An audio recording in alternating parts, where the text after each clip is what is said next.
Tunamshukuru Mwenyezi Mungu. Kila kitu kinakwenda vizuri kwa upande wetu hapa katika jiji la Casablanca, Morocco. Tangu tumewasili jana, tulipata nafasi ya kufanya mazoezi yetu ya kwanza, na leo tena asubuhi tumefanya mazoezi yetu mengine ya pili katika huu mji wa Casablanca majira ya saa 4 asubuhi sawa na saa 6 kwa saa za nyumbani Tanzania. Mara baada ya mazoezi yetu ya hii leo asubuhi, majira ya saa 10 jioni tutaanza safari ya kuelekea katika mji wa Saadia, tayari kabisa kuwafuata wapinzani wetu.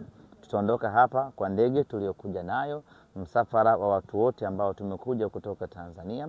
Tutaondoka hapa saa 10, tutafika Saadia mida ya saa 11, vijana watapumzika, na kesho tutafanya mazoezi yetu katika uwanja wa Manispaa ya Berkane, uwanja ambao tutakwenda kutumia kwa ajili ya mchezo wetu. Wachezaji wote ambao tumesafiri nao kwa baada ya mazoezi ya jana na leo, wote wako vizuri. Tunasubiri mazoezi yetu ya mwisho ya kesho ambayo itampa taswira mwalimu nani aende naye kwenye mechi ya kesho kutwa.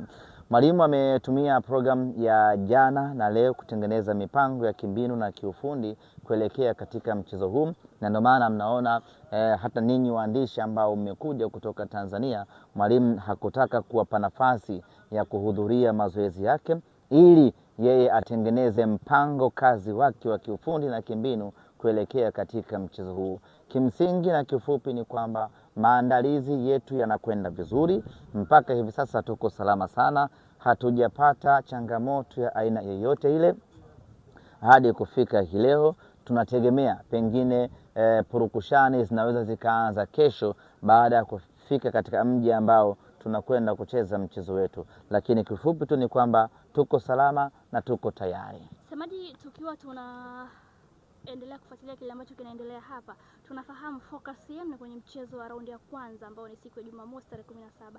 Lakini kuna taarifa zinaeleza kwamba CAF wametoa taarifa na kwamba maelekezo kwa TFF waelekezee maandalizi ya mchezo wa raundi ya pili kule visiwani Zanzibar, kwamba uwanja wa Nyuama unatumika kwa ajili ya mchezo huo wa raundi ya pili. Hili likoje na pengine mmeshalipata? Tumepokea taarifa hiyo na maelekezo ambayo nimeelekezwa na viongozi wangu. Niwaambie ninyi waandishi wa habari na wanasimba kwa ujumla ya kwamba kwa sasa uongozi wa klabu ya Simba umejikita kwenye maandalizi ya mechi ya tarehe 17. Fikra, maandalizi, mipango na kila kitu tumekielekeza kwenye mechi yetu ya kesho kutwa tarehe 17. Taarifa rasmi kuhusiana na